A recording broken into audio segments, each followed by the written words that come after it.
What's up, everybody, and welcome to another episode of the Sports Dép Podcast with Joey Alfieri and Simon Tsalikis. Tsalikis, what's up? How you doing? Doing very well. Got a little bit of a cough there. Yeah, same. I'm still. I mentioned it yesterday on the show. I'm still congested. It's major congestion. Day to day. Already, like I don't breathe particularly well through my nose. Like I took an elbow in the face in gym class. Like I'm there's some people that bleed from the nose easily. I've bled from the nose once in my entire life. I took an elbow in volleyball gym class, and I was bleeding. I got rocked pretty good. Like, when you get like hit in the nose and it's like you're all teary and stuff, and the blood was just pouring out. And since then, I feel like I should probably get this checked. I think you should, considering what do they call those? ENT? That volleyball class was like 25 years ago. Like settle down. It wasn't 25 years ago. We're looking at 2006, 20 years ago. Yeah, 20 years ago. Okay. Yeah, I got to see an ENT. If anybody's watching, listen, Joey, what happens with the great volleyball players? You play above the net.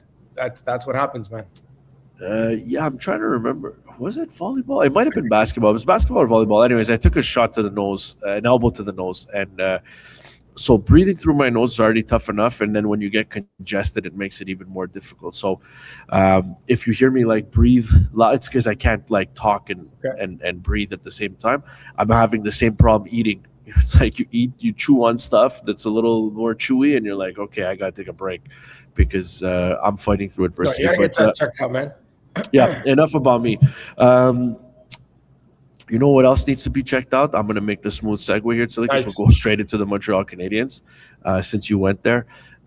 We talked about some of the issues yesterday. We mainly focused on goaltending, especially in that loss to the Bruins. I want to talk about something else, something that I think we could have all seen coming.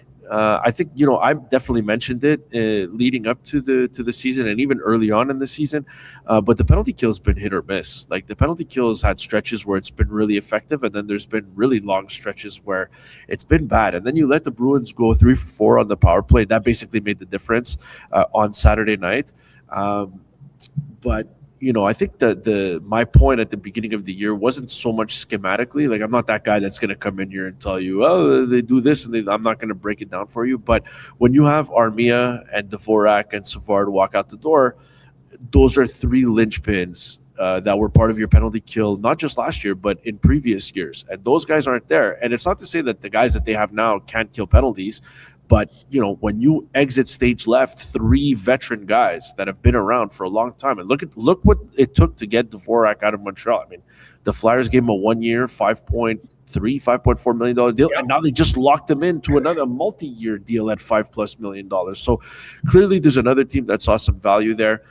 But I just feel like, it's one of those things that, yes, goaltending is at the top of the list. But Simon, if they don't sort out this penalty kill and they think they're going to go toe to toe with high scoring teams, once you get to like late March and April, and then deeper into April, you hope to win a round. If you can't kill penalties, you got no shot. You got almost no shot. Yeah, listen, I think it starts with the goaltending. So that needs to get better. The moment that gets better, your penalty will get a little bit better.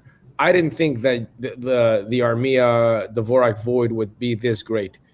And it shouldn't have been this great because Josh Anderson has the makings of a good penalty killer. He's done it for years.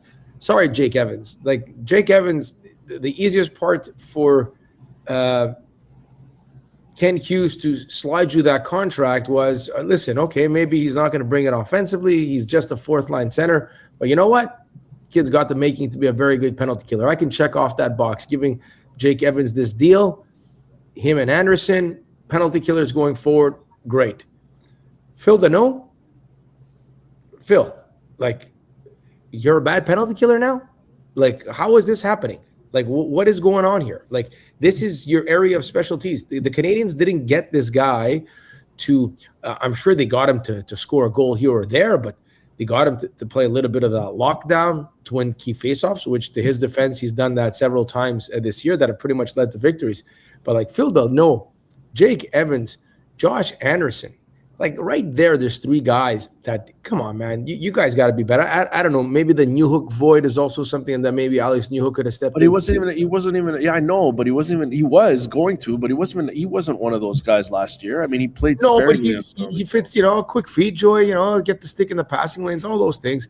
But look, yes, let them get some more saves for sure.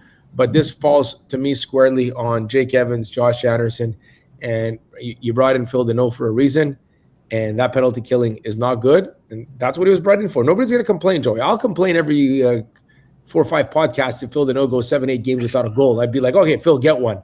But that's not going to sit here and be overly critical. But when you have a terrible penalty killing, yeah, Phil Deneau, go make this penalty killing better. Now, as fun as it is to have Dobson and Hudson and Matheson running around out there and pushing offense and controlled zone entries and all those great things that they do, maybe there's a void back there when it comes to their penalty killing abilities. Caden Gooley has got to step up. You know you're not going to get power play time on this team. This is a great way to get yourself on the ice more often. Arbor Jackeye, I don't know how to, Joey, I don't know as a defenseman, how you become better as a penalty killer. I would imagine first and foremost, identify somebody in the league that has your skill set. And if they're a good penalty killer, watch them over and over and over. Watch tape on whichever this player may be. But Jackeye, Gooley, there is an opportunity there for you to step in and be penalty killers and try to get this team out of like almost the bottom when it comes to their penalty killing. I'm not going to say it's inexcusable, but again, there's enough talent out there. You don't need it to be top 5. You don't need it to be top 10. Just cannot be in the late 20s as a penalty killing unit. Yeah, and coming into this week, I believe they start the week at 26th. Minnesota is below them, but all the other teams below them are all, around the playoff spot, but out of a playoff spot. Like Ottawa's below them, Columbus is below. There's a couple teams below. Vancouver is below them. That's another tire fire. But do you know who leads the NHL in average shorthanded time on ice per game? I do not. Mike Matheson, over 4 minutes. I think he's at like 4:11, and Carrier's in the top 6 or 7. So they do take a lot of penalties. I'm not going to say that. So they are shorthanded quite a bit.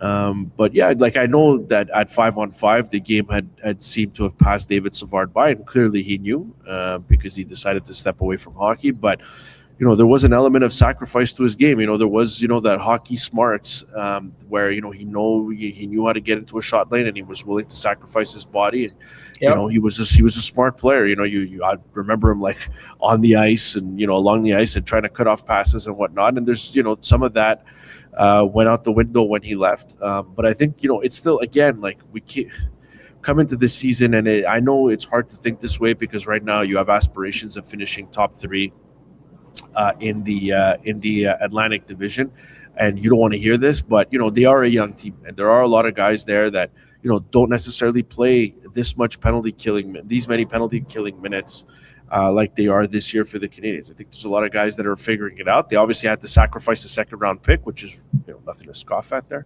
but it's nothing earth shattering either. But they had to sacrifice a second round pick to get Phil Deneau, and they've got Jake Evans, and so I think and Nick Suzuki when need be. So I think down the middle it's fine. But what the real scary part is, Simon. If I look back at the last couple of games, like the Ottawa game that they won, the 6-5 game they won last weekend, they gave up 2 power play goals in that game, but still won. Minnesota on Tuesday night, same deal. You give up 2 power play goals and still won because you got some Cole Caulfield magic at the end of the game. And then you went 3, you paid the price because you allowed the Bruins to go 3 for 4. You got a couple power play goals of your own, but it's not enough because your penalty kill doesn't deliver. So as bad as the penalty kill has been, it hasn't even hurt them as much as it could have, because anytime you give up 2 power play goals in a game, I don't have the numbers offhand, but I would like to believe that your chances of winning the game decrease significantly. So if you look at the last little while here, and they gave up a shorthand. I don't think they gave up a power play goal against Buffalo on Thursday night. I think they gave up a shorthanded goal when Dobson got beat there along the boards. But to me, it's like it's been awful. You're 26th in the league, and in recent memory, in the last couple of weeks, it's been terrible. But it hasn't even burned you from a wins and losses standpoint. Yes. I mean, if the offense dries up just a little bit, Simon, you could be staring a tough stretch. You got Vegas, Colorado, and then you're going to Buffalo next weekend. You have Tuesday, Thursday, and Saturday. So, that's going to be. Those are none of those games is going to be easy. If you're giving up power play goals or shorthand or power play goals by the truckload, you can forget about it. But you might come back 0-3 if you give up 2 power play goals a game in this one. Yeah, and those are good teams. They move the puck around well, so they're gonna have to just find a way. Joey, it's gonna come be very generic, very simple. Got to get saves. Somebody on that Dobic, Montembeault, somebody needs to put together a good 2 weeks and settle this thing down, because again, hard to defend, hard to push offense when you know you're not getting anything from your goaltenders. And then on the penalty kill, again, if I would imagine, Joey, you go out there and you try to defend knowing that any clear look is a goal. It almost, you can't defend that way, right? You can't play defense that way knowing that you have to be literally perfect. And being I think there's more to it than that. I think it's more than goaltending. It is more than goaltending. It starts with that. And like I said, the guys that have been there for a while, those guys, to me, they need to step up their game. Jake Evans needs to step up his game. Josh Anderson needs to step up his game. And Philip Deneau, man, you were brought in to calm things down on the back end there, to calm things down on the back six, go out there in a shutdown role. He has to be better on the penalty killing as well. Yeah, and look, I think you look at the weekend. This might be the most challenging week they have. From just an opponent standpoint. I know there's times where they play 4 games in a week, but Vegas at home, Colorado at home, and then and Colorado's wearing the Quebec Nordiques jerseys. I'm looking forward to that on Thursday night, by the way. And how did you? We didn't even talk about this yesterday, but how did you like Canadians wearing red on the road in Boston? Boston wearing the classic white. It's cool. It was good. I like that. That's how it was when I was growing up. To me, I don't know why I don't know why we got away from that. Matchup on Saturday from a television standpoint was fantastic for on my television. Wasn't on my television, but I was watching it on television. The only way it could have been better is if they were wearing those mustard yellow jerseys with the big brown bear right in the middle of the chest. You don't like that one? No, that was terrible. Yeah, it was a bad one. But I did like the Habs wearing the red on the road.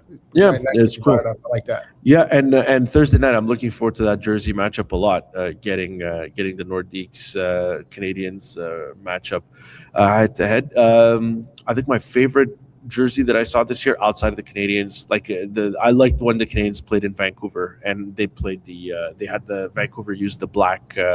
That old retro 90s black, orange, and yellow red jersey there. That was a great one. Yeah, but I'm looking forward to Thursday night from that standpoint. I know you like to talk about the standings. I know you keep a close eye on the standings, Simon. The thing that's starting to get concerning now, if you go back a little over 2 weeks, Atlantic matchup, Detroit Red Wings at home on a Saturday night, you lost. Buffalo Sabres the following Thursday, you lost. You beat Ottawa, so you're 1-2. You lost to Buffalo, you're 1-3. You lost to Boston, you're 1-4. In your last 5 games within the Atlantic Division, you add Eastern Conference losses to Washington in there, and you beat Florida. But a lot of the wins from the Canes, like this month, they beat Carolina at the beginning of the month on the 1st. But then since then, it's been they beat Dallas, they beat Calgary, they beat Vancouver, they beat Minnesota. And they have that win against Ottawa. So a lot of their wins come against non-Atlantic teams, and they come against teams in the Western Conference in particular. So now you're going to get a couple of Western Conference matchups here that we've been talking about. But the Buffalo game next Saturday night, I mean, it's going to be massive. 4-point games, man. They're all 4-point games now, man. Yeah. They're all 4-point. We'll see what happens with the Leafs. That performance on the Friday and the Sunday. So it's if does it start to turn like the Senators locker room where they start to just go at it publicly, and it completely falls off the rails? The team that I'm looking at is the Florida Panthers. Matthew Tkachuk back. Does Barkov come back after the Olympics? But 4 points right across the board, Joey, and especially that Sabre squad. And sports is about matchups, and maybe the Canadians do match up well against the Florida Panthers. But it seems like the Buffalo Sabres match up very well as well, man. I'm not sure about the Sabres, man. There is no position for me, a guy who follows the Canadians, to be critical of somebody else's goaltending. But the Sabres goaltending too is the young squad. I shouldn't say they're a young squad because Tage Thompson's not a young player, and neither is Alex 48. Tuck. Yeah, Alex Tuck and Deline has been in the league for a while now. They just got to ramp up their goaltending too. And it looks like kind of like what Gibson was for Detroit. Teams that start to figure out their goaltending. You don't want to say his name, huh? Who? the Sabres goalie. Well, there's so many of them. Well, Ukko-Pekka Luukko-Pekka-Lainen? No, it's not like a Lainen. It's Ukko-Pekka Luukkonen. You're messing me up now. Yeah. Well, whatever. Whatever. They got to figure that out right as well. But they're dangerous, man. They're dangerous, and they're also like feeling good about themselves. You know, like kind of what the Canadians were last year, man. You get a little bit of that momentum. Nobody thought you'd be in this spot, and maybe teams, play down to the level of competition. But hey, man, good on them for being where they are right now. Tsalikis, I'll miss you, but I'll see you. We're back in studio tomorrow, okay, bud? Looking forward to it. This has been another episode of the Sports Dép Podcast with Joey Alfieri and Simon Tsalikis. You can find us on Instagram. You can find us on TikTok, Sports Dép Pod. You can also watch us as you are maybe right now on YouTube, and you can listen to us. The audio version is available on Apple Podcast and Spotify. Have a great rest of your day, everybody. We'll be back in studio with another episode of the Sports Dép Podcast tomorrow.